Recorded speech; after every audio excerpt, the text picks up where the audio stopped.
बहुमुखी प्रतिभा की धनी मनीषा कुलश्रेष्ठ जी, जो कथक कलाकार भी हैं और आज जो इनसे बातचीत हम लोगों ने रखी है, उसका विषय ही है कथक से कलम तक। मनीषा कुलश्रेष्ठ किसी भी परिचय की मोहताज नहीं है और इनके बारे में हम लोगों को विविध जानकारियां प्राप्त होती रहती हैं और बीच-बीच में मैं इनकी रचनाओं का नाम लूँगी, इनको जो सम्मान इत्यादि प्राप्त हुए हैं, उसका भी ज़िक्र करूँगी और जिन गतिविधियों में ये संलग्न रहती हैं, उनका भी ज़िक्र करूँगी। पर सर्वप्रथम हम सब स्वागत करें मनीषा कुलश्रेष्ठ जी का। बड़ी बिंदी साप्ताहिक लाइव में आपका हार्दिक अभिनंदन है मनीषा जी। शुक्रिया विभा जी। आपकी रचनाओं को हम लोग पढ़ते रहते हैं, उन रचनाओं की समीक्षाएं पढ़ते रहते हैं और आपसे जुड़ी खबरें पढ़ते हैं, यूट्यूब पर सुनते हैं। पर आज आपके बारे में आपके मुंह से जानना हमारे लिए बेहद सुखद होगा। तो सर्वप्रथम हमारी सभी बड़ी बिंदी को आप यह बताएं कि आपका जो सफर शुरू हुआ कथक से कलम तक की ओर, वो किस प्रकार शुरू हुआ? बचपन से थोड़ा सा बताते हुए आगे तक की यात्रा के बारे में कृपया बताएं। जी बिल्कुल विभा। सबसे पहले मैं बड़ी बिंदी समूह जो मुझे बहुत ही आकर्षित करता है और विभा रानी जी ने इसको आरंभ किया और बता रही थी अभी कि उन्होंने सूर्य बालाजी के जन्मदिन पे सब लोग बड़ी बिंदी लगा के आए थे और वहां से ये ग्रुप की शुरुआत हुई और आज इसका 54 54 जन्म है, मतलब जन्मदिन सारी उन स्त्रियों ने जिन्होंने अपना आकाश बिंदी से पूरे ब्रह्मांड तक फैलाया है। तो मुझे सबसे पहले मैं विभा जी को साधुवाद करूंगी और उसके बाद मैं अगर शुरू करूं अपने कथक से कलम तक के सफर को, तो नृत्य मेरा पहला प्रेम रहा बचपन से ही, क्योंकि मेरी माँ को बहुत शौक था कि वो मुझे डांसर बनाए। वो मुझे खुद भी डांस सिखाती थी और साथ ही उनको शब्दों से भी प्रेम, साहित्य से प्रेम था। तो बचपन से मुझे कथक सीखने के लिए भेजा था। वो अलग बात है कि मेरा कविता से भी उतना ही था। तो हुआ ये कि बहुत सारे ट्रांसफर्स हुए, तो थोड़ा थोड़ा थोड़ा सीखा कथक। और उसके साथ मेरी माँ क्योंकि प्रिंसिपल और एजुकेशनिस्ट रही, तो उनमें ट्रांसफर भी बहुत हुए। ट्रांसफर्स ने बहुत सारी चीजों को बीच में छोड़ी, तो कई चीजों को जोड़ा भी। तो नृत्य मुझे हमेशा एक लाइब्रेरी के तौर पे मम्मी के आसपास मिला। तो शब्द और नृत्य दोनों, शब्द और घुंघरू दोनों मेरे साथ रहे। तो जब भी मौका मिलता था मैं डांस सीख लेती थी जितना सीखा जाए।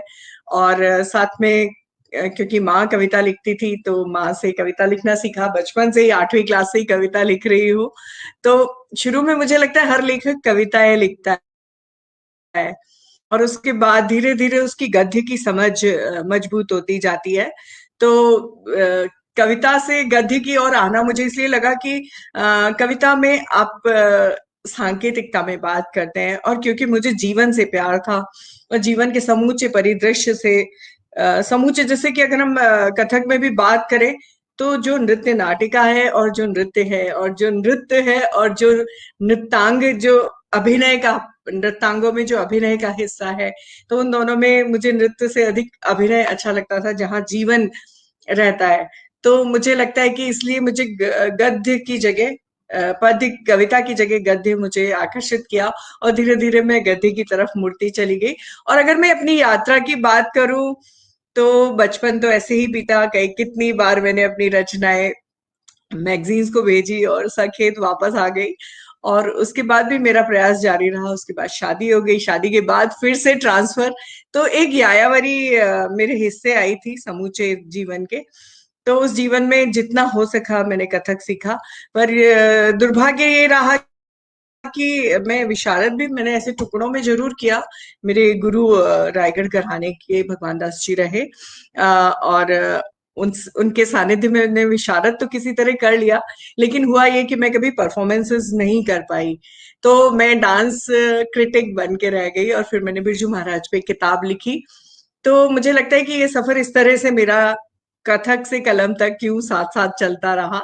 और आज भी नृत्य मेरा पहला प्रेम है और शब्द मेरा दूसरा प्रेम है, और मुझे लगता है कि आप एक साथ दो चीजों को प्रेम कर सकते हैं। जी विभा जी, अ, आज जो ये लाइव हो रहा है इसमें थोड़ी सी तकनीकी खामियां शुरू में भी आई, तो अभी आगे भी थोड़ी थोड़ी आ रही हैं। तो आप, मुझे उम्मीद है आप इन सब से बेयर करेंगे और मेरे को और विभा जी को बारी बारी से सुनते रहेंगे।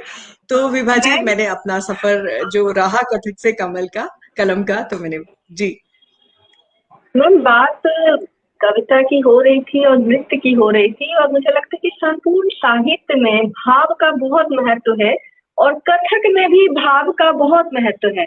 तो आप जब एक तरफ कथक सीख रही थी और दूसरी तरफ पुस्तकालय से अध्ययन कर रही थी, तो किस प्रकार भाव से आपका जुड़ाव हुआ, और क्या यह भाव ही था जो आपको इतनी बड़ी लेखिका बनने में आपके लिए सहायक हुआ?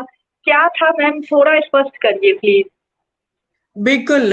जैसे कि विभा, कथक में भी कविता का बहुत बड़ा महत्व है। जैसे आप कथक में देखें तो सारे जितने भी नर्तक हैं वो मीरा पे भी नृत्य करते हैं। तो जैसे बिरजू महाराज ने भी बहुत सारी कविताओं को लिया है। जितने भी हमारे प्रसिद्ध कथकाचार्य हैं, प्रेरणा शिमाली जी मेरी दोस्त हैं, उन्होंने मीरा को लिया, तो उन्होंने गालिब की गजलों पे भी काम किया। तो मुझे लगता है कि कविता और नृत्य एक दूसरे के, एक ही सिक्के के दो पहलू हैं। तो जैसे कविता में, कथक में कवित्व आते थे तो मुझे बड़े आकर्षित करते थे। हालांकि वो इस तरह से गढ़े हुए होते थे कि वो नृत्य में सम्मिलित हो जाए, लेकिन उनके एक अपने मीनिंग होते थे।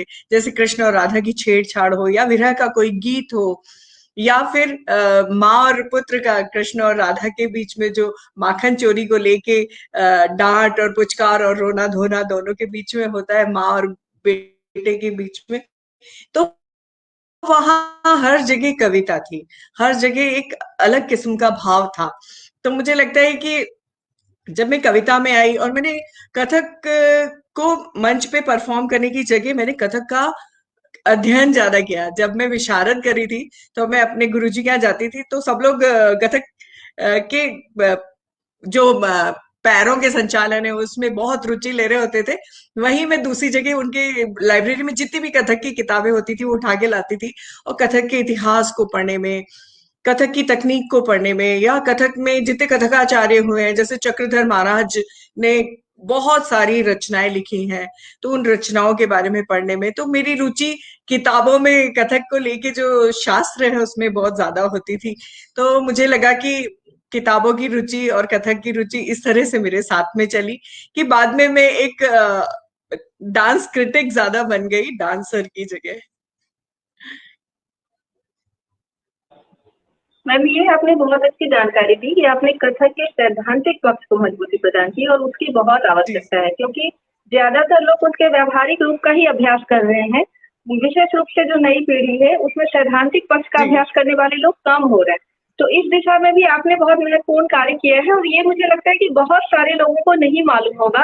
तो ये हमारे लिए एक अचीवमेंट है, एक उपलब्धि है कि मुझे कभी ऐसे वक्ता की आवश्यकता होगी जो लेखक के साथ साथ बिल्कुल कथक और शास्त्रीय संगीत के सैद्धांतिक पक्षों का भी जानकार हो।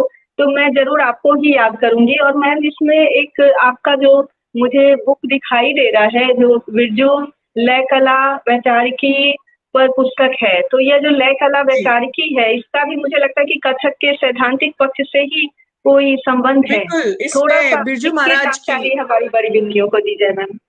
जी बिल्कुल बिल्कुल।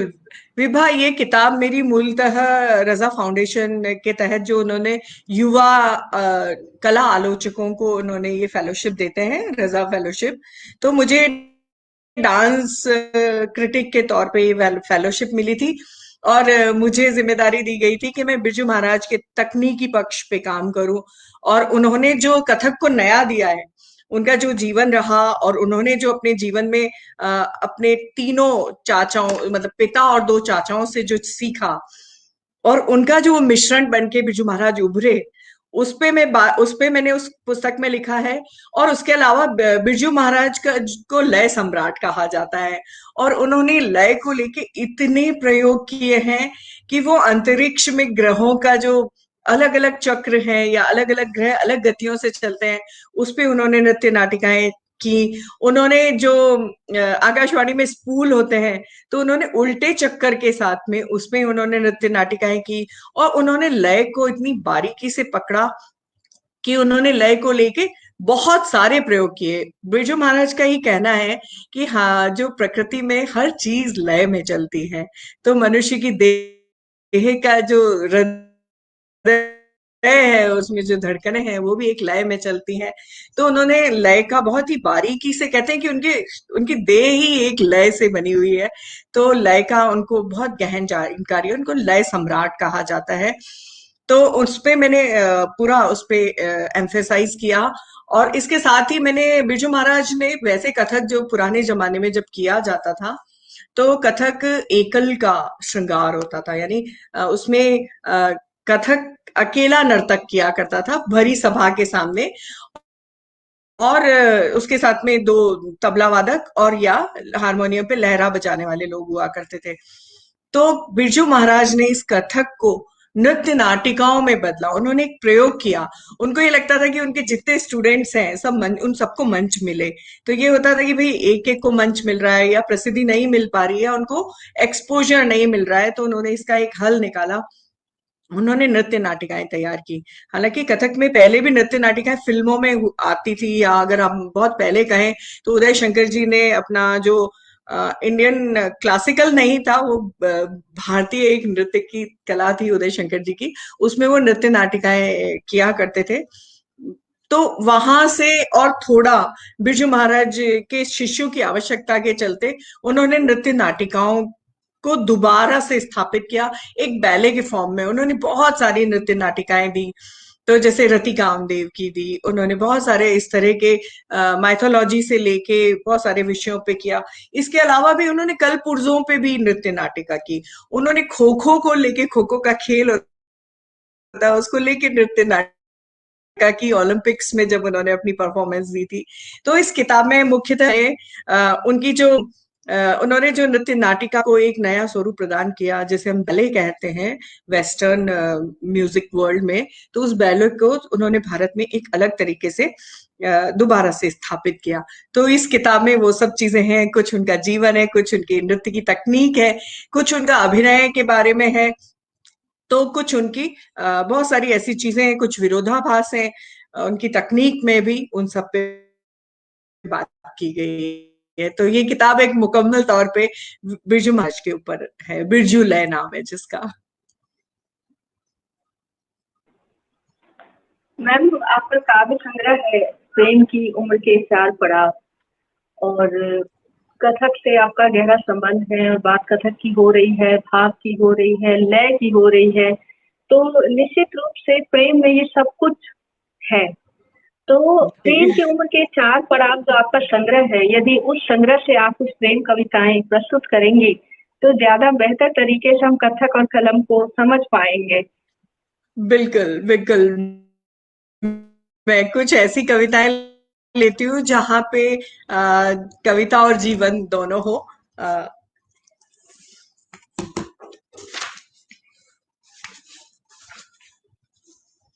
एक दो कविताएं हैं जो मुझे बहुत प्रिय हैं। एक फ्रीडा के ऊपर है। फ्रीडा एक पेंटर रही है, मैक्सिकन पेंटर रही है फ्रीडा kahlo, और एक है क्लियोपेट्रा पे मेरी एक कविता है। इन दोनों कविताओं को मैं पढ़ना चाहूंगी। फ्रीडा पे ये कविता है। ओ फ्रीडा, अपने बालों को खोल दो। ओ फ्रीडा, अपने बालों को खोल दो, उनमें बंद मकड़ी के कैनवास पे चलने दो। ये जो गुथे हैं बालों में अजीब से जंगली फूल, ये जो तुम्हारी जलती कामना में राख हुए जाते हैं, इन्हें हहराते आवेग में बहा दो। इन्हें हहराते आवेग में बहा दो ना फ्रीडा। तुम्हारा चेहरा एक हस्ताक्षर भर है तुम्हारा, लेकिन तुम्हारे तंतु मुझ तक फैले हैं। तुम्हारी इन जुड़ी हुई भवों पर, तुम्हारी इन जुड़ी हुई भवों पर मैं रखती हूँ उंगली, और तुम मुस्कुराती हो। मेरे सीने पे पलट कर तुम तर्जनी रखती हो, मैं मुस्कुराती हूँ कुनमुना कर नींद में। और ये दूसरी कविता है क्लियोपेट्रा। इतनी सुर्ख, इतनी सुर्ख कि वे लाल की जगह काली लगने लगे, इतनी सुर्ख कि वे लाल की जगह काली लगने लगे। ऐसी अंजीरों की टोकरी में किसने छुपाया था अंजीरों जैसा ही चमकीला फणी नाग? किसने छिपाया था अंजीरों जैसा ही फणी नाग? क्लियोपैट्रा, अपने पिता की आंख का नूर, यही तो अर्थ है ना तुम्हारे नाम का। तुम्हारी जिजीविषा अब इतनी कम न होती, तुम्हारी जिजीविषा इतनी कम न होती। तुम नहीं कर सकती थी आत्मघात, तुम नहीं कर सकती थी आत्मघात। अपने पहले और अंतिम प्रेम अलेक्जेंड्रिया के लिए रची थी तुमने प्रेम की संधियां। अपने पहले और अंतिम प्रेम अलेक्जेंड्रिया के लिए रची थी तुमने प्रेम की संधियां। सीजर, सीजर के बाद मार्क एंटनी। तो क्या ऑक्टोवियो को बांधना अपने मोहपाश में तुम्हारे लिए दुष्कर तो नहीं होता? रोम की आंख की किरकिरी थी तुम, रोम की आंख की किरकिरी थी तुम, इतिहास में अडिग। स्वर्ण की धूल की आंधियों और स्वर्ण के वर्कों वाली किताबों का नगर था अलेक्जेंड्रिया। स्वर्ण की धूल की आंधियों और स्वर्ण के वर्कों वाली किताब का नगर था अलेक्जेंड्रिया। कोई भी उसे पाना चाहता, कोई भी उसे पाना चाहता। प्रेम करते हुए सीजर को भी तुमने बहुत कुछ उपहार में दिया। स्वर्ण के रेशों का कालीन, स्वर्ण और स्वर्णिम गुंबदों से वक्ष, मिश्री शाहकार सी तनी तुम्हारी नाक, तराशे ऊंचे स्तंभों सी जांघें। टोलोमी साम्राज्य के शुद्ध रक्त में तुमने मिला लिए थे रोमन बीज, मिस्र के आजाद अस्तित्व के लिए और अलेक्जेंड्रिया अपने पहले प्रेम के लिए। अगर तुम करती भी आत्मघात तो यूं न करती, अगर तुम करती भी आत्मघात तो यूं न करती। करती तुम विषधर का गहरा चुंबन, करती तुम विषधर का अंतिम और गहरा चुंबन और उसकी आंखों में आंखें डाल। मगर ये तो थी कोई दुर्भिसंधि, मगर ये तो थी कोई दुर्भिसंधि, ये नहीं था तुम्हारा आत्मघात। काली लगने लगे ऐसी अंजीरों की टोकरी में हाथ डालकर चुपचाप। तुम नहीं मर सकती थी क्लियोपैट्रा, तुम यूं नहीं मर सकती थी। बहुत ही अच्छी कविता मैम, आपका स्वस्थ दोनों ही दृष्टि से। और हमेशा मैं इस बात को गौर करती हूँ कि आपकी जो शब्दावली है उसमें तत्सम से लेकर विदेशक तक, मतलब शब्द के मामले में आप बहुत धनी है, भाव के मामले में भी आप बहुत धनी है। और मुझे लगता है कि यही कारण है कि इतनी विधाओं में आपकी इतनी अच्छी पकड़ है। और आपके 5 उपन्यास हैं, जिन 5 उपन्यासों में जिसके लिए आपको सबसे ज्यादा प्रसिद्धि मिली है और जिसको आलोचकों ने कालजयी उपन्यास कहा है, और मुझे लगता है कि समकालीन लेखन में कालजयी किसी रचना को कहना बहुत बड़ी बात है। क्योंकि अभी इतनी रचनाएं लिखी जाती हैं और इतनी रचनाएं प्रकाशित होती हैं एक साल के भीतर, फिर ये आलोचकों ने मल्लिका को कालजयी रचना कहा है।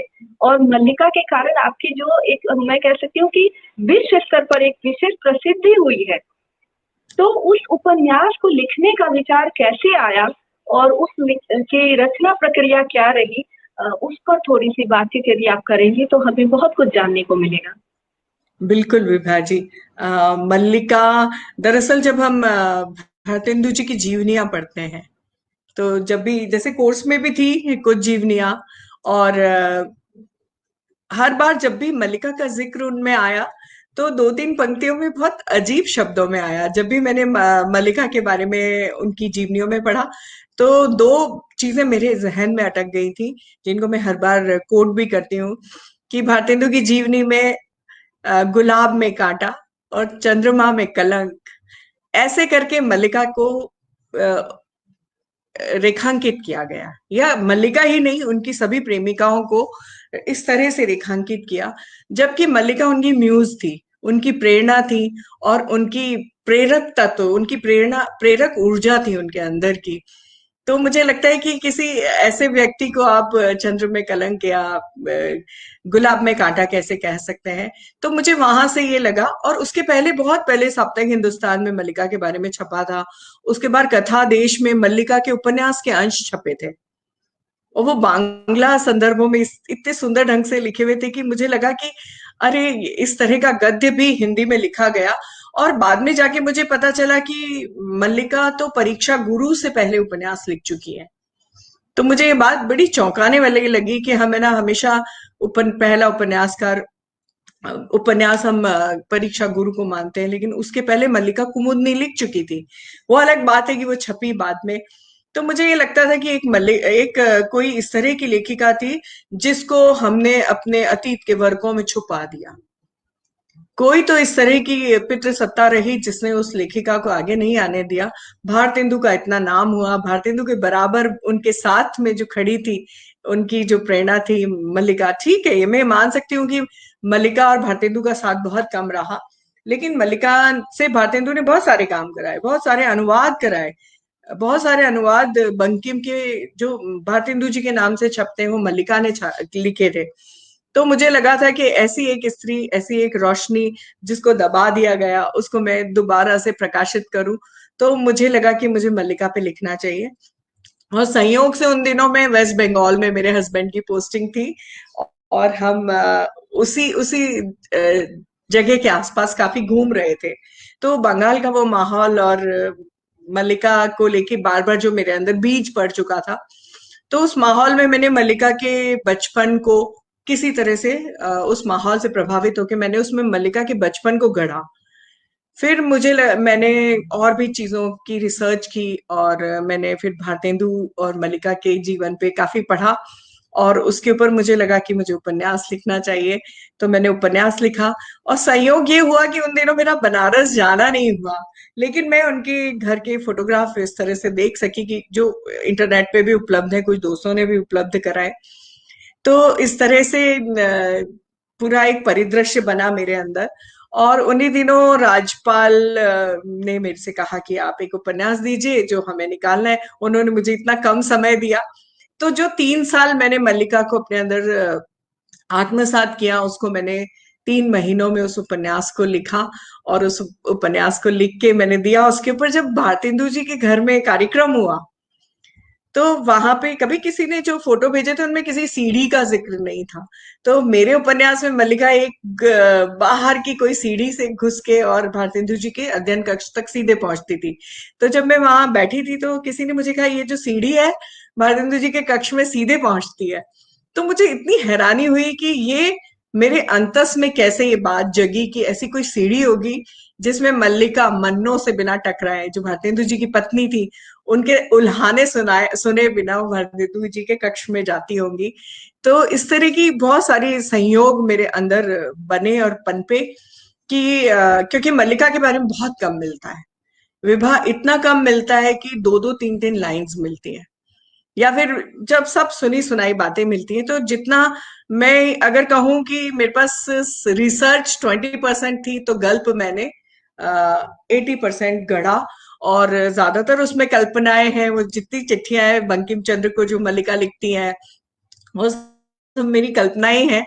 और मुझे लगता है उन दिनों ऐसा लगता था कि मल्लिका कहीं मेरे पास खड़े होके मुझे लिखवा रही है। और वो भाषा इस तरह से उतर के आई उस जमाने की। हालांकि मैं बहुत कुछ पढ़ रही थी, तो उस जमाने की भाषा इस तरह से उतर के आई कि मुझे हमेशा ये लगता था कहीं ना कोई एक इस तरह की कोई अवचेतन में है मेरे, जो मुझसे ये लिखवा रहा है। वो चिट्ठियां इतनी ऑथेंटिक बन पड़ी, वो सारे परिदृश्य इतने ऑथेंटिक बन पड़े कि मैं खुद ही चौंक गई। तो कई बार रचना लेखक के ऊपर हावी होके उससे अपने आप को लिखवा लेती है। तो मैं इस सबका श्रेय मैं ना मल्लिका को ही देती हूँ, या फिर भारतेंदु जी के उस सारे जो ऑरा है, उनका जो प्रभा मंडल है, उसको और मल्लिका और उनके प्रेम को देती हूँ कि वो मेरे अंदर इस तरह से एक दीवानगी बन के आया कि मैं उसको लिख सकी। तो उन दिनों में एक अजीब से सम्मोहन में रहती थी कि मैं अगर रात को 8 बजे लिखने बैठी हूँ तो मुझे सुबह 6 बजे तक होश नहीं होता था कि मैं क्या कर रही हूँ। कई बार मेरे हस्बैंड आगे मेरे कंधे पे हाथ रख के कहते, सोई नहीं? और मैं चौंक जाती थी कि अरे इतना समय बीत गया। इस तरह से मल्लिका लिखा गया, एक जादू की तरह। दर्शक देवधा से 2 प्रश्न आए हैं, तो इस वक्त मैं अपने प्रश्न को विराम देकर पहले उनको ले रही हूँ। पहला प्रश्न है कि कविता कैसी होनी चाहिए? आज लिखने का तरीका बहुत बदल गया है। और दूसरा प्रश्न विभा रानी देवी का है वो ये कह रही हैं कि हिंदी में एक मान्यता है कि गद्यकार को पद्यकार नहीं होना चाहिए। तो मैम इन दोनों प्रश्नों पर आपका क्या कहना है? पहले तो हिंदी कविता कैसी हो, तो कविता के तो बहुत सारे स्कूल्स चलते हैं। कई ऐसे स्कूल चलते हैं, मुक्तिबोध का स्कूल है जहां पर फैंटेसी या अमूर्तन में कविता लिखी जाती है और उसमें हर व्यक्ति अपने तरीके से उसमें अपने भाव ढूंढता है। दूसरी बहुत ही यथार्थवादी कविता है जो सीधे ठक से जाके बात करती है। प्रेम कविताएं हैं। तो इस तरह से बहुत से स्कूल हैं, पर मैं अगर कविता के सारे स्कूल्स को लेके एक मुद्दे की बात करूं या एक कविता की रीढ़ की बात करूं, तो मुझे लगता है कि कविता में कितनी भी वो छंद मुक्त हो, एक लय होनी चाहिए और कहीं ना कहीं जो अर्थ, जिस अर्थ को लेके हम शुरू हुए थे, वो अर्थ अंत में जाके अपने परिणति को प्राप्त होना चाहिए। भले या तो वो सवाल छोड़े तो भी वो परिणति है, अगर वो कोई समाधान छोड़े तो भी वो परिणति है, अगर वो कहीं अधर में लटका रहे तो भी परिणति है। तो कम से कम कविता एक पूर्णता प्राप्त करे। और मुझे लगता है कि एक सूत्र हो, एक लयबद्ध हो, तो कविता की ये चीजें जरूरी है। और मुझे क्या लगता है, शब्दों का अतिरेक, शब्दों की बहुत ज्यादा शब्द ना कविता का दम घोंट देते हैं। तो जैसे कि मैंने पहले कहा कि कविता संकेतों की संकेतों का कहन है। तो मुझे लगता है कि कम शब्दों में जो ज्यादा बात कहे वही कविता है। और विभा रानी जी की बात की, वो कहती है कि गद्यकार जो है उसे कवि नहीं होना चाहिए। तो मुझे इस बात से थोड़ा सा, मैं ऐसा मान्यता है, लेकिन मुझे नहीं लगता। अगर हम निर्मल वर्मा को पढ़ें तो वो खुद ही एक कविता में लिखते हैं। अगर हम बहुत सारे ऐसे लेखक हैं जिनको हम पढ़ें तो उनकी गद्य भी कविता जैसा होता है। और अगर हम कनुप्रिया पढ़ें तो वो अपने आप में एक उपन्यास है। अगर हम अंधा युग पढ़ें तो वो अपने आप में एक उपन्यास है। तो मुझे लगता है कि जब दोनों, गद्य और पद्य की, दोनों की आपसी आवाजाही होती है, तो मुझे लगता है कि एक थर्ड डायमेंशन, एक तीसरा आयाम उभर के आता है। तो मुझे नहीं लगता कि गद्य वालों को पद्य से दूर रहना चाहिए या पद्य वालों को गद्य से। कविता और गद्य की कोई दूरी नहीं है। शब्द वो हैं जो अपने ढंग से पाठक तक पहुंचते हैं। तो हो सकता है मैं एक साधारण सा वाक्य भी कहूं तो वो पाठक को कविता लगे, और हो सकता है कोई कविता कही जाए और किसी पाठक को लगे अरे ये तो साधारण सा वाक्य है। तो मुझे ये लगता है कि ये दूरियां नहीं होनी चाहिए इस तरह से। बल्कि ये तो एक ही जैसे साहित्य के ही दो पक्ष हैं। बल्कि अगर चित्रकला भी कविता करती है या नृत्य भी कविता करता है, तो भी हमें इस आवाजाही को बने रहना देना चाहिए। और विभाजी तो खुद ही परफॉर्मर हैं, उनके यहाँ तो कविता और परफॉर्मेंस दोनों हैंड इन हैंड चलते हैं। तो मुझे लगता है कि वो इस बात को और गहरे समझती हैं। उन्होंने मंच पे कविता और गद्य दोनों प्रस्तुत किए हैं। जी हाँ, उनका भी यही कहना था कि हिंदी वाले ऐसा मानते हैं। बहुत अच्छा आपने उत्तर दिया। मैम आपकी कई कहानियों का अंग्रेजी और रूसी भाषाओं में अनुवाद हुआ है, अनेक भारतीय भाषाओं में अनुवाद हुआ है, और आपका जो उपन्यास है शालभंजी का, जिसका डच भाषा में अनुवाद हुआ है। तो डच भाषा में अनुवाद जी। होने की क्या प्रक्रिया थी? कैसे डच भाषा में वो अनुवाद आया, और क्या तरीका था, या किस तरह से वो डच भाषा में अनुवाद होने का ख्याल उस डच भाषा वैज्ञानिक के मन में आया, उस अनुवादक के मन में आया? ये सारी चीजें आपके मुंह से जानना हम लोगों के लिए बहुत ही सुखद होगा मैम। बिल्कुल विभा, ये एकदम नया सवाल है। ऐसे इस बार जो सवाल हो रहे हैं ना बड़ी बिंदी में, ये सवाल कभी नहीं हुए। कथक को लेके कभी किसी ने मुझसे बात नहीं की। इवन अनुवाद पे किसी ने बात नहीं की। तो ये जो डच भाषा के अनुवादक थे, डिक प्लकर हैं, एम्स्टर्डम में रहते हैं। तो अचानक ही मैं हाशिमारा में रह रही थी, उन दिनों उनकी मेल आई कि आपका ऐसे ऐसे उपन्यास है, हम शालमन जी का उस पर काम करना चाहते हैं। तो विभाजी, जैसे हमें लगता है ना कि हिंदी की किताबें कहीं नहीं पहुंचती, ऐसा नहीं है। जो भी लोकप्रिय किताबें हैं वो आप ब्रिटेन की जो नेशनल लाइब्रेरी है उसमें मिल जाएंगी, ब्रिटिश लाइब्रेरी उसमें मिल जाएंगी। तो कई बार मुझे विदेशी मित्रों से पता चलता है कि अरे बहुत कोने में, नॉर्वे के किसी कोने में या फ्रांस के किसी लाइब्रेरी में मेरी किताब पड़ी है, रूस में मेरी कहानियां मतलब अनुदित होके पढ़ाई जाती हैं। तो किताबें जो भी थोड़ी सी लोकप्रिय होती हैं, चल पड़ती हैं, वो विदेशों में पहुंचती हैं। इसी तरह से इटली में और जर्मनी में मेरे दो फ्रेंड हैं, हंस हार्डर और अलिसांड्रा। तो वो लोग भी वहाँ हिंदी के वो हैं, हिंदी के विशेषज्ञ हैं। तो ये लोग जैसे ही कोई पॉपुलर किताब होती है, ये जरूर उन तक पहुंचती हैं। तो जब उन तक पहुंचती हैं तो वहां पे बैठे हुए लोग हैं, तो वो उसका ट्रांसलेशन भी करना चाहते हैं। तो उन्होंने मुझसे संपर्क किया और उन्होंने उस किताब का ट्रांसलेशन किया, और आप विश्वास नहीं करेंगी, उन्होंने एक एक शब्द पर मुझसे ईमेल के जरिए और फोन के जरिए डिस्कशन किया है।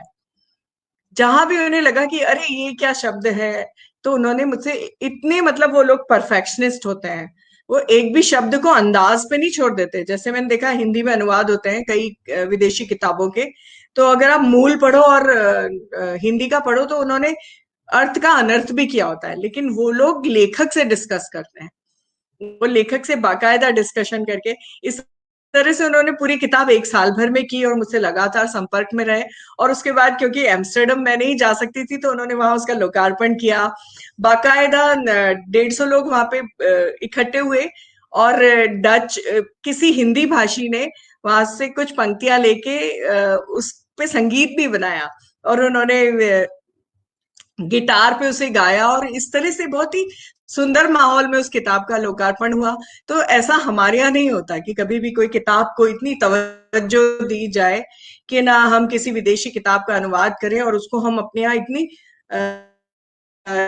सेल्फलेसनेस से, क्योंकि इसमें जो डिक प्लकर थे, उनका क्या था, उनका तो केवल अनुवाद था, लेकिन उन्होंने उस किताब को इतनी तवज्जो दी, उसका वहां पे लोकार्पण कराया, उस पे वहां पे संगीत गोष्ठी हुई। क्योंकि जो पद्मा उसकी हीरोइन है, उसका अर्थ है सरस्वती, और उन्होंने उस किताब का नाम म्यूज दिया। तो मुझे लगता है कि एक ये पूरी जो घटना थी, ये पूरा जो प्रकरण था, मेरे लिए बहुत प्रेरक सिद्ध हुआ, और मुझे बड़ी खुशी हुई इस बात की कि एम्स्टर्डम में मेरी किताब पहुंची।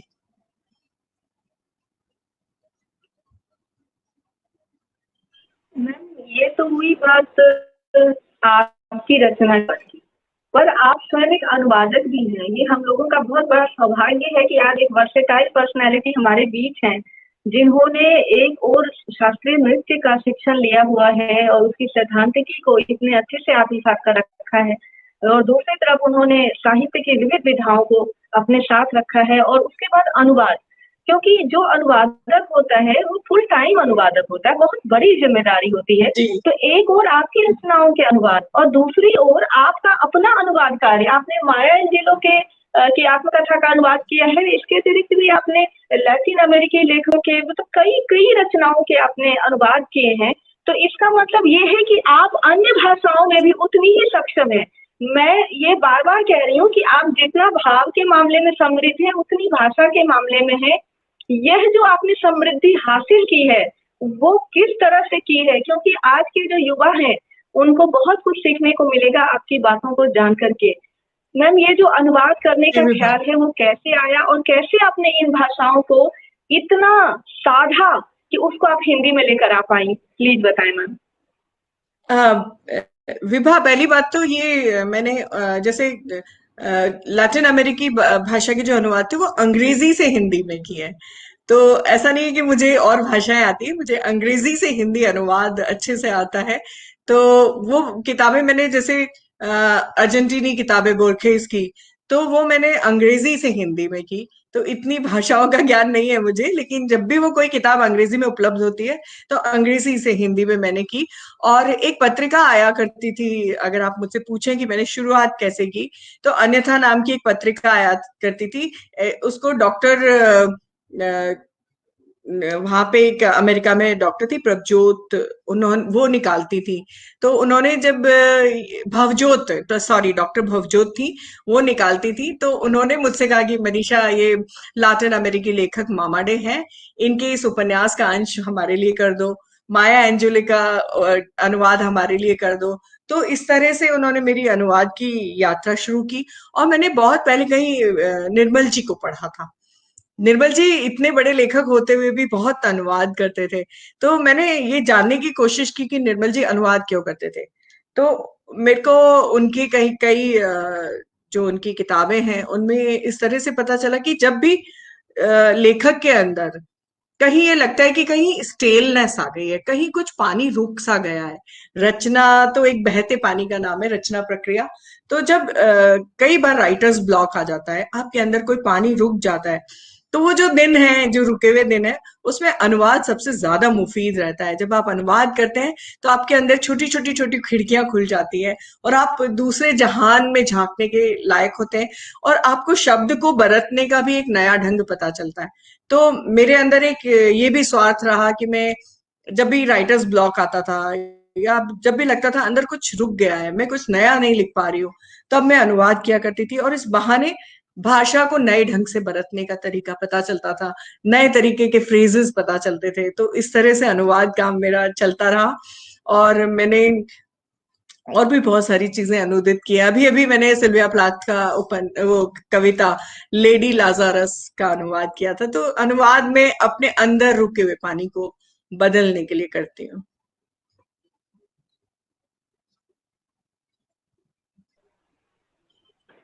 मैम, साहित्य में हमेशा ये चर्चा होती है कि एक तरफ कहा जाता है कि बोलचाल की भाषा हो, बिल्कुल सरल भाषा हो, और दूसरी तरफ ये कहा जाता है कि नहीं, संस्कृत के भी जो ऐसे शब्द हम अब भूल रहे हैं उनका भी प्रयोग होना चाहिए, या विदेशी भाषाओं से जो आगत शब्द हैं जिससे आम व्यक्ति परिचित नहीं है उसका भी प्रयोग हो। तो मैम, आपको मैं देखती हूँ कि आप हर तरह की भाषा का प्रयोग कर रही हैं, यानी संस्कृत निष्ठ भाषा का भी प्रयोग कर रही हैं और सरल भाषा का भी प्रयोग कर रही हैं, विदेशी भाषाओं को लेकर के जो विदेशज हमारा शब्द समूह है उसका भी प्रयोग कर रही हैं। तो ये जो सबको लेकर चलने का संतुलन है, ये आप कैसे बनाती हैं? और इसी क्रम में मेरा एक प्रश्न है कि जो शिगाफ आपने शीर्षक दिया उपन्यास का, तो बहुत से आम जन इस शब्द से परिचित नहीं है, उनको शब्दकोश देखना पड़ता है और उनको समझने के लिए पूरी किताब पढ़नी पड़ती है। तो मैम, मुझे लगता है कि ये जो बिल्कुल हट करके आपने शिगाफ शीर्षक दिया, तो ये भी आपके भाषा ज्ञान का उदाहरण है। आप इस पर क्या कहती हैं मैम? निस्संदेह विभा भाषाओं में जैसे उर्दू, मेरे पास 10वीं क्लास तक उर्दू रही, तो उर्दू मेरी बहुत प्रिय भाषा है। और साथ में अंग्रेजी, क्योंकि इतनी जगहों पे रहे, इतनी अंग्रेजी, बांग्ला, इवन अभी लास्ट हम त्रिवेंद्रम रह के आ रहे हैं तो बहुत सारी मलयालम मुझे आ गई है। और इस तरह से कुछ तो यायावरी रही, और कुछ घूमने का शौक था, और कुछ भाषाओं के अंदर उतरने का शौक था। तो इस तरह से भाषाओं के प्रति मेरा आकर्षण रहा। और इसके पहले जो तुमने एक सवाल पूछा था कि भाई साहित्य में कुछ लोग कहते हैं कि बोलचाल की भाषा हो, कुछ लोग कहते हैं कि विशुद्ध हिंदी हो, या अभी नई वाली हिंदी का प्रचलन है। तो मुझे क्या लगता है कि भाई आप क्या किताब लिख रहे हैं। अगर मैं मल्लिका लिख रही हूँ तो मैं नई वाली हिंदी में नहीं लिख सकती हूँ। और अगर मैं किसी मतलब साइबर लव या साइबर क्राइम पे कोई किताब लिखूंगी तो मुझे संस्कृत में नहीं लिख पाऊंगी। तो मुझे लगता है कि जो विषय आपका है, और उस विषय को, जो जैसे शिगाफ है, शिगाफ क्योंकि कश्मीर पे था, स्पेन पे था, और उसके जो प्रोटोगनिस्ट थी वो स्पेन और कश्मीर दोनों में रही है, तो उसको कश्मीरी भी आती है, थोड़ी उर्दू भी आती है, और थोड़ी अंग्रेजी और स्पेनिश भी आती है। तो मैंने उस वहां पे उर्दू का बहुत ज्यादा इस्तेमाल किया। शिगाफ का अर्थ होता है दरार, और इसका अर्थ मीना कुमारी की गजलों में बहुत आता है, और मेरे बहुत प्रिय लेखक हैं कृष्ण बलदेव वैद, वो इसका बहुत इस्तेमाल करते हैं। तो मुझे ये शब्द इसलिए पसंद आया कि कश्मीर, हाँ, कश्मीर और भारत, जो कि दोनों ही कश्मीर भारत का अविभाज्य अंग है, लेकिन फिर भी कहीं ना कहीं एक शिगाफ है जिसको हम महसूस कर सकते हैं। तो और भाषा का ज्ञान, मुझे लगता है कि अगर आप लेखक हैं तो आपको भाषा का अच्छी तरह ज्ञान होना चाहिए। ये ठीक वैसा ही है अगर आप पेंटर हैं और आपको कलर्स के बारे में नहीं मालूम है तो व्यर्थ है आपका पेंटर होना।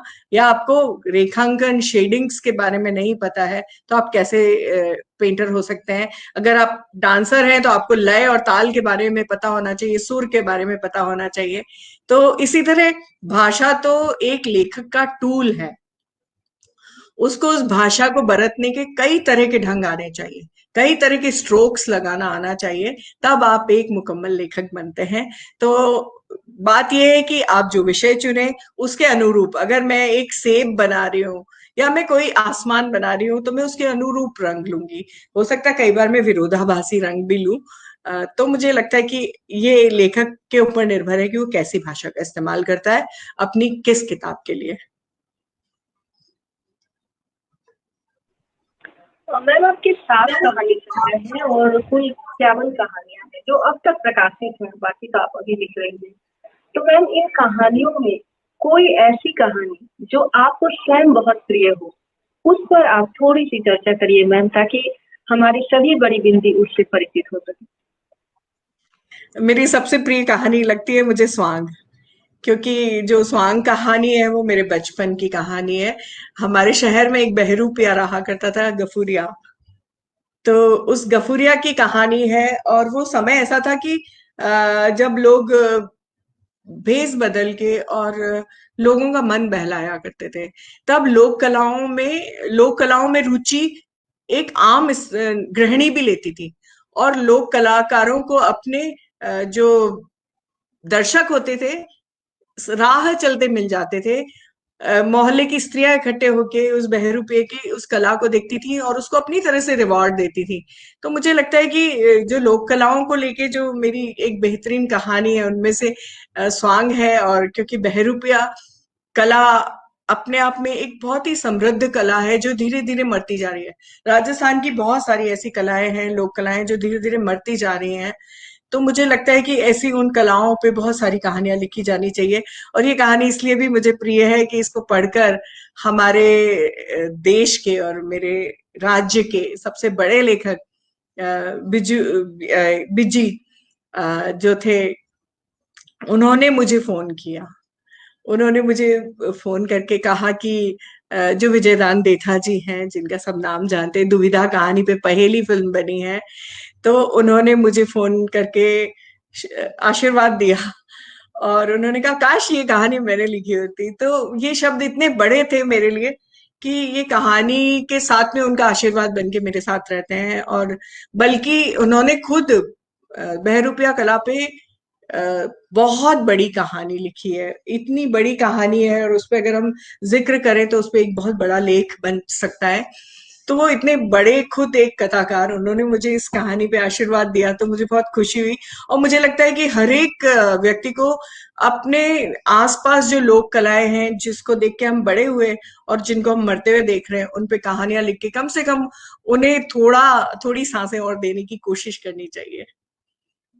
तो हमेशा गफूरिया मैम की आपकी ये बात कहानी। करना इतना जी। सुखद है कि मुझे लगता है कि मैं पूछती ही रहूं और आप बताती ही रहें। लेकिन प्रश्न मेरे मन में बहुत अधिक है, मैं सारे नहीं पूछ पाऊंगी। लेकिन मैम मैं ये कहना चाहती हूँ कि अभी आपने 2-3 बार कहा कि आपने एक यायावर का जीवन जिया है, और एक यायावर पर यदि यात्रा वृतांत न लिखे तो फिर उसका यायावर होने का क्या अर्थ है। तो आपका जो यात्रा वृतांत है कि होना अतिथि कैलाश का, मुझे लगता है कि आप एक बहुत बड़ी उपलब्धि हिंदी साहित्य के लिए हैं, क्योंकि समकालीन लेखन में मुझे लगता है कि जो महिला लेखक हैं उन्होंने संस्मरण में तो अपनी शिरकत दी है, लेकिन यात्रा वृतांत का अभाव दिखता है। तो वैसे में जो आपका यात्रा वृतांत लेखन है वो एक बहुत बड़ी उपलब्धि बनकर हम लोगों के सामने आती है। तो इस यात्रा वृतांत को आपने कैसे लिखने का विचार बनाया, या कथा साहित्य से यात्रा वृतांत की ओर कैसे मुड़ी, ये यदि हम लोगों को जानने को मिलेगा मैम तो बहुत खुशी होगी। विभा, एक तो मेरे को अपने जो संस्कृति मंत्रालय है उससे मुझे एक फेलोशिप मिली थी इस यात्रा के लिए। पूरी मेघदूत ट्रेल की मैंने। मेघदूत में पता ही होगा तुम्हें, कि कैसे यक्ष बादल को पूरा रास्ता बताता है, उसमें रामगिरी से लेके कैलाश तक का और अलकानगरी तक का। तो वो पूरी यात्रा की जो फेलोशिप थी वो मुझे मिली थी उस साल 2015-16 की। और उस यात्रा को मुझे 2 साल के अंदर पूरा करके और एक उनको मोटा पोथी लिख के देनी थी। और उसी के बीच में कैलाश का भी मेरी यात्रा थी।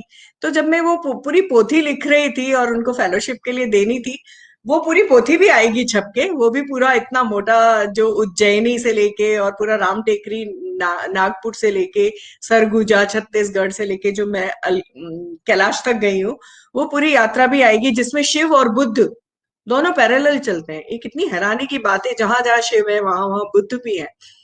तो पूरा वो वहां तक चलते हैं। तो उस बीच में जब कैलाश यात्रा हुई तो मुझे लगा कि भाई कैलाश यात्रा पे तो अलग से मुझे एक यात्रा वृत्तांत लिखना चाहिए।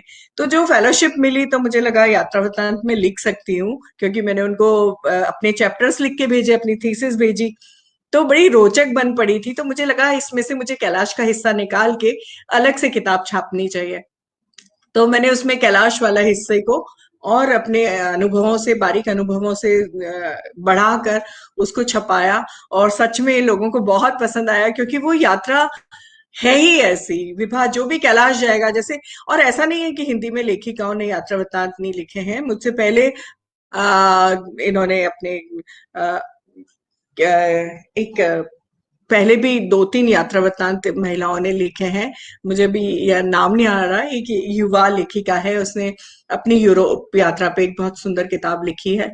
और इसी तरह से बहुत सारी ऐसी लेखिकाएं हैं जिन्होंने यात्रा वृत्तांत लिखे हैं। तो पर किताब रूप में इस तरह से आया हो ये मुझे भी याद नहीं है। तो मुझे लगता है जो कैलाश जाएगा वो किताब लिखे बिना रह नहीं सकता है। तो वो यात्रा ही ऐसी थी कि उसने मुझसे लिखवा लिया।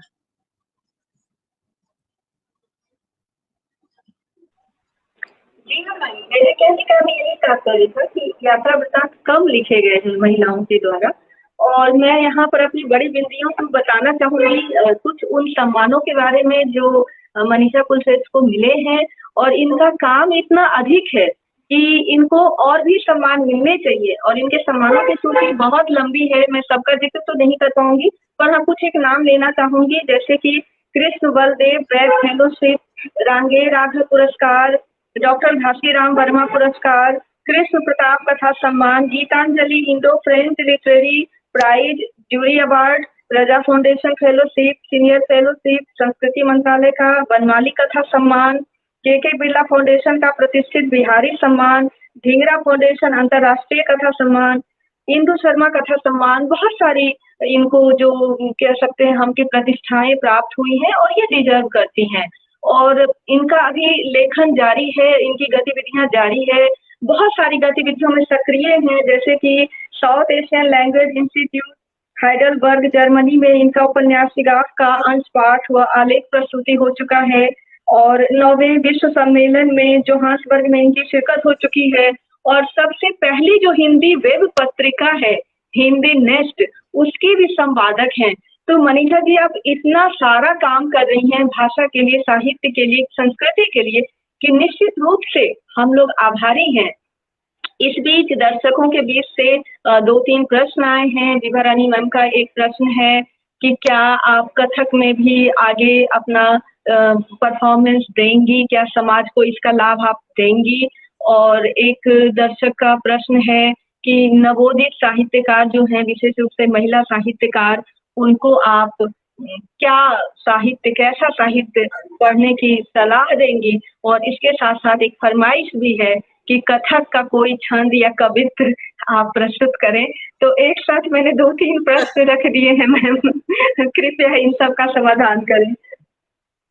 सबसे पहले तो विभा जी की इस बात का कि आप कथक प्रस्तुति देंगी, विभा जी आप तो खुद ही प्रस्तोता हैं, आप खुद इतनी अच्छी, तो कथक प्रस्तुति के लिए ना आपको एक बहुत बड़ी टीम चाहिए होती है और लगातार आपको मंच पे उपस्थिति चाहिए। तो वो मेरे जो इस यायावरी में वो खो चुका है। तो मुझे नहीं लगता कि मैं कभी इस तरह के अपने घरेलू और थोड़े दोस्तों के बीच में जो मैं थोड़ा बहुत कर लेती हूँ, उसके अलावा मैं कभी प्रस्तुति दूंगी। क्योंकि आप एक सेटअप होता है कथक को करने का, लाइव म्यूजिक होता है, तो वो कभी इस तरह से मेरे साथ रहा नहीं। तो मुझे लगता है कि मैं एक डांस क्रिटिक बने रहूं और कभी कभी थोड़ा बहुत कथक कर लूं घर में या परिवार में, तो उतना ही रहेगा। मुझे नहीं लगता कि अब मैं कभी प्रस्तुति कर सकूंगी। करनी थी तो शायद शुरू से करती तो मैं करती रहती, तो वो तो मैं नहीं करूंगी। लेकिन हाँ, आपकी जो फरमाइश है उसमें मैं एक छोटे कवित्व पे भाव दिखा दूंगी थोड़े से। और एक जो सवाल था उसमें उन्होंने पूछा है कि एक नवोदित हिंदी के लेखक या पाठक को कैसी किताबें पढ़नी चाहिए। तो मुझे लगता है कि सबसे पहले तो आपको अपने पुरोधाओं को पढ़ना चाहिए, जैसे कि हजारी प्रसाद द्विवेदी, प्रेमचंद, अज्ञे, और जितने भी जितने भी और पीछे यशपाल जी रहे हैं, और अमृतलाल नागर जी हैं, और कृष्णा सोपती जी हैं, जितने भी हमारे पुरोधा हैं उनको जरूर पढ़ना चाहिए। वैसे हमारे साथ क्या होता है कि हम लोग है ना विदेशी साहित्य पढ़ने के लिए भागते हैं। सबसे पहले हमें अपना भारतीय साहित्य पढ़ना चाहिए। और भारतीय साहित्य में भी, जैसे मेरे को ये अफसोस है कि मैंने मलयालम साहित्य अभी अब पढ़ा जाके, क्योंकि जब मैं केरल में तीन 2-3 साल रही तो मुझे वहां जाके बशीर और तकशी के बारे में पता चला, और मैंने उनका साहित्य जो भी हिंदी में उपलब्ध था पढ़ा। तो मैंने ये देखा कि हम इतना चेखव चेखव करते हैं और हम इतने विदेशी लेखकों के नेम ड्रॉपिंग करते हैं। अगर हम एक बार बशीर और तकशी को पढ़ लें तो हम बहुत सारे हमारे आंखों के ऊपर जो पर्दे हैं वो हट जाएंगे। इसी तरह वेस्ट बंगाल में रही तो मैंने वहां के साहित्य को हिंदी में पढ़ने की कोशिश की। तो मुझे और विष्णुराव खांडेकर, हम सब ययाति पढ़ के बड़े हुए हैं। तो मुझे लगता है कि पहले हम अपने पुरोधाओं को पढ़ें, फिर हम अपना भारतीय साहित्य पढ़ें, और फिर जाके हम विदेशी साहित्य की तरफ जाएं। तो इस तरह से हमारा जो फॉर्मेशन बनेगा एक कंप्लीट मुकम्मल लेखक का बनेगा। अगर हम शुरू से ही विदेशी लेखकों के, जो हमारे कई फैशनेबल राइटर्स हैं जो विदेशी लेखकों के नेम ड्रॉप करते रहते हैं, वो कभी भी पुराने हमारे पुरोधाओं के नाम नहीं लेते। और एक दो बार इस तरह की बात भी हुई थी। तो मुझे लगता है कि अगर आपको मुकम्मल लेखक बनना है तो उसके लिए ये हायरार्की सही है।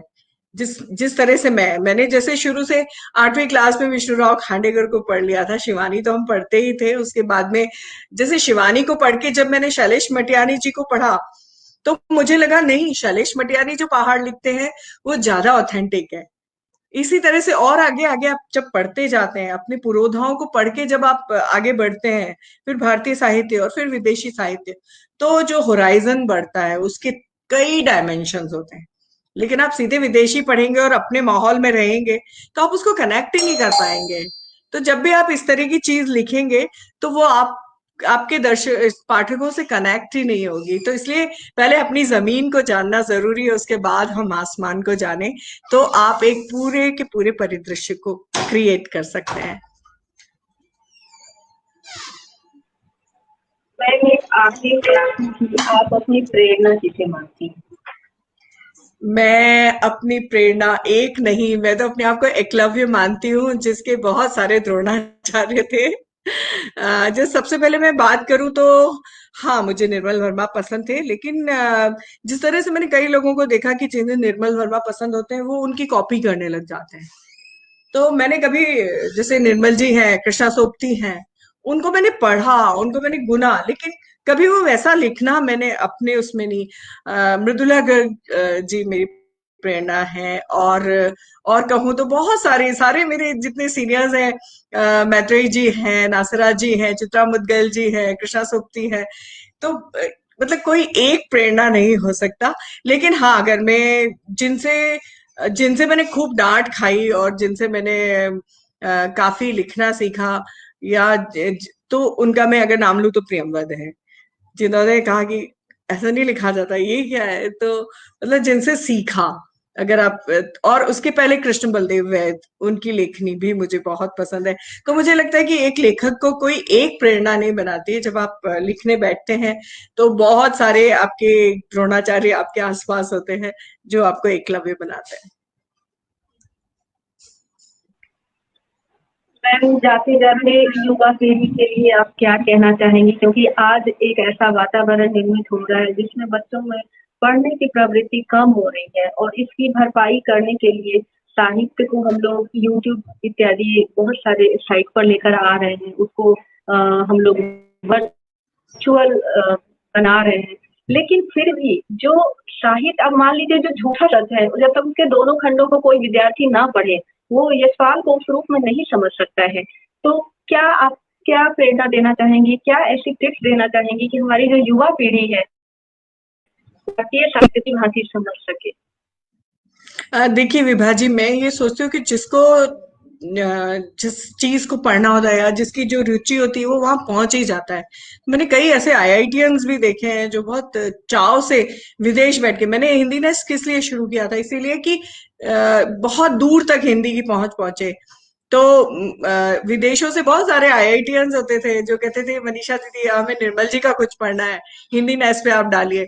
तो वो जमाना था जब इंटरनेट का ई भी हमने हिंदी के लेखक नहीं जानते थे। उस समय मैंने निर्मल जी को चिट्ठी लिखी थी कि आपका साहित्य बहुत सारे विदेशों में बैठे लोग पढ़ना चाहते हैं इंटरनेट के जरिए। उनको मैंने बताया क्या पोर्टल होता है, क्या वेबसाइट होती है। तो उन्होंने मुझे चिट्ठी लिख के कहा था, मनीषा अगर ऐसी बात है तो सारा साहित्य इंटरनेट पे तुम मेरा ले लो। तो मुझे लगता है कि अगर वर्चुअल दुनिया में भी हम बार बार ये बहुत बड़ी इमोशनल बात बोलते हैं कि भाई किताब जो पढ़ने में मजा है वो वर्चुअली पढ़ने में नहीं है, तो मैं इस बात में इसलिए विश्वास नहीं करती हूँ क्योंकि किताबों से पहले भोजपत्र थे। तो ऋषि मुनि भोजपत्रों से पढ़ते थे। तो अगर उस जमाने में कहा होता कि भाई भोजपत्र से जो पढ़ने में मजा आता है वो किताब पढ़ने में नहीं आता, तो भाई ये बदलाव, जो बेसिक बदलाव आ रहा है उसको हमें स्वीकार करना पड़ेगा। तो मुझे लगता है कि ई पुस्तकालय और ऐसे बहुत सारी पीडीएफ्स हैं जहाँ पे अपने आईपैड पे बैठ के, आईपैड को लेके अपने स्पेस में, अपनी यात्राओं में, क्योंकि आजकल के युवा काम बहुत करते हैं, हमारी तरह नहीं है, वो यात्राएं भी बहुत करते हैं। तो उन यात्राओं में वो पढ़ना चाहते हैं, तो उनको वर्चुअली अगर वो पढ़ते हैं तो हमें बार बार ये बात उनके दिमाग में नहीं डालनी चाहिए कि किताब ही है, उसकी महक ही है। ठीक है, मुझे भी किताब पढ़ना पसंद है, लेकिन अगर किताब नहीं उपलब्ध है और एक वर्चुअल उसका उपलब्ध है, ऑडियो बुक्स अवेलेबल है। तो अभी हमने एक कथा कहन करके एक वर्कशॉप की थी, उसमें हमने विभिन्न माध्यमों पे काम किया था, बहुत सारे माध्यमों पे काम किया था कि भाई ऑडियो बुक्स भी होती हैं, वर्चुअल बुक्स भी होती हैं, किंडल पे भी किताबें होती हैं। तो अलग अलग तरह की इन माध्यमों पे अलग अलग तरह का कहानी का फॉर्म आता है। तो मुझे लगता है कि साहित्य से जोड़ना है तो हमें उनकी तरीके से सोचना होगा कि कैसे वो पढ़ना चाहते हैं, उनकी सुविधाओं को देखना होगा। अब मैं, विभाजी ने मुझे कहा था कि मैं एक कवित्त सुनाऊं, तो मैं वो कवित्त सुना देती हूँ। कथक तो उसमें कैसे करूंगी क्योंकि हम अभी इस ऐसे में उसमें बैठे हुए हैं। तो वो कथक में मेरे जो गुरु हैं भगवान दास जी माणिक है, उनका पुराना रायगढ़ घराने का कवित्त है ये। अब चश्मा भी लगाना पड़ेगा। खैर, इस कवित्त में राधा की समस्या है, तो वो उसमें ये बोलती हैं कि राधा और कृष्ण की इसमें झगड़े की बात है।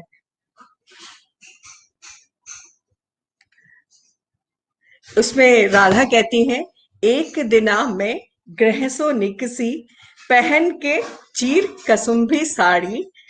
एक दिना में ग्रह सो निकसी, पहन के चीर कसुम्भी साड़ी। खेलत कूदत जा पहुंची, सखी जा पहुंची। खेलत कूदत जा पहुंची, सखी जा पहुंची। नंदलाल की बाड़ी, कांच कली एक तोड़ लई। कांच कली एक तोड़ लई, इस बात पे सारी बात बिगाड़ी। कांच कली एक तोड़ लई, इस बात पे मोरी बाह मरोड़ी। कांच कली एक तोड़ लई, इस बात पे इतनी बात बिगाड़ी। इस बात पे इतनी बात बिगाड़ी, कांच कली एक, आग लगे ब्रज की बगियन को। आग लगे ब्रज की बगियन को, छोटी सी बात पे इतनी दिगारी। तो ये कवित्त हमने सीखा था, तो इसको मैंने आपके सामने प्रस्तुत किया। ये मुझे बहुत प्रिय है कि एक छोटी सी कली के लिए कृष्ण ने मेरे से इतनी बात बिगाड़ ली। इस बात पे वो ब्रज की सारी गलियों में आग लगा देना, कलियों में और बगियों में आग लगा देना चाहती है। तो ये मेरे को बहुत प्रिय है। मैम, आज आप बड़ी दीदी साप्ताहिक लाइव में आई और आपके ज्ञान भंडार से हम लोग समृद्ध हुए। आपने एक और कथक नृत्य का और दूसरी ओर साहित्य का खजाना हम लोगों के सामने आपने खोल दिया। एकदम अपनी पिटारी आपने हमारे सामने खोल दी और उसमें से अनमोल मोती आपने बिखेरे। मैम, हम लोग बहुत बहुत आभारी हैं जो आज हम लोगों को आपने इतना ज्ञान संपन्न किया, इतनी अच्छी जानकारियां आपसे मिली और युवा पीढ़ी के लिए जो आपने संदेश दिया उसके लिए भी हम बहुत आभारी हैं, क्योंकि हमारी युवा पीढ़ी जब तक इस संस्कृति को, साहित्य विभा, को नहीं आपने जो समझेगी सवाल तब तक। जी हाँ मैम। मैम, मैं यही विभा कह रही हूँ। आपने जो सवाल पूछे ना वो इतने मौलिक थे, इतने अलग थे। जी हाँ विभा, मैं ये कह रही हूँ, कृपया आपके बोलिए मैम। सवाल इतने मैम बोलिए, अनूठे, आवाज आ रही है। आपके सवाल इतने अनूठे, इतने अनछुए थे कि इस लाइव में मुझे बहुत मजा आया। और पीछे से जो विभा जी के सवाल थे, औरों के सवाल थे, और आपने ना इतने अनूठे सवाल उठाए जो पहले किसी लाइव में नहीं उठे। हमेशा साहित्य पे ही बात हो जाती थी, कभी अनुवाद पे, डांस पे बात नहीं हुई। तो मेरे को खुद को भी बहुत अच्छा लगा, बहुत बहुत ताजगी महसूस हो रही है। और इतने दिनों बाद एक लाइव किया। पिछले साल तो लाइव बहुत सारे हुए थे। इस साल जिस तरह का समय गुजरा, हम सब किसी मूड में नहीं थे। तो इस बार बहुत अच्छा लगा विभा आपसे बात करके।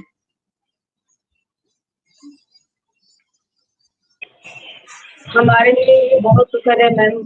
आपसे हम लोग बहुत संपन्न हो रहे हैं, बहुत कुछ जानने और सीखने को, और आपकी उपस्थिति, आपकी जो ये सकारात्मक ऊर्जा है वो सभी बड़ी बिंदियों को बहुत प्रेरणा दे रही है। और मैम, मैं यही चाहूंगी कि हम लोग फिर कभी जब भी मौका मिलेगा आपको आमंत्रित करेंगे और आप जरूर आए और आपकी ये जो ज्ञान राशि है उसका लाभ जरूर हमारे समाज को मिले। और हम आपसे यह भी आग्रह करते हैं साथ के साथ कि जिस तरह से आप साहित्य को संपन्न कर रही हैं, अपने समय से एक कोना निकाल करके आप कथक के यदि आप प्रदर्शन वाले हिस्से में नहीं भी जाएं तो सैद्धांतिक वाले हिस्से को जरूर मजबूती दें, क्योंकि बिल्कुल। देश को उसकी आवश्यकता है। आज आप हमारे बीच आई और इतना अच्छा आपके साथ हम लोगों का जो ये वार्तालाप हुआ वो बहुत ही सुखद है और बहुत ही ये यादगार है। और इसके साथ ही हम लोग इस एपिसोड को समाप्त करेंगे, पर समाप्त करने से पहले हर किसी से मेरा ये निवेदन है कि बड़ी बिंदी साप्ताहिक लाइव का कोई आर्थिक आधार नहीं है, इसलिए कृपया buy me a coffee link पर जाकर आप लोग कम से कम एक और अधिक से अधिक जितने भी आप चाहें कॉफी अवश्य खरीदें। और आप लोगों के साथ जो हमारा ये बंधन है, गठबंधन है, और ये जो प्रेम का बंधन है ये हमेशा मजबूत होता चले इस पैंडेमिक के दौर में। कृपया सब लोग अपना ध्यान रखें, अपने परिवार का ध्यान रखें, क्योंकि आप लोग हैं तो हम लोग हैं। और ये हमारी जो चर्चा है वो आप लोगों से ही जीवंत होती है। आज मनीषा मैम हमारे बीच में आई, हम हृदय से उनका धन्यवाद करते हैं और सभी बड़ी दीदियों को भी धन्यवाद देते हैं और सबको मेरा प्यार भरा प्रणाम।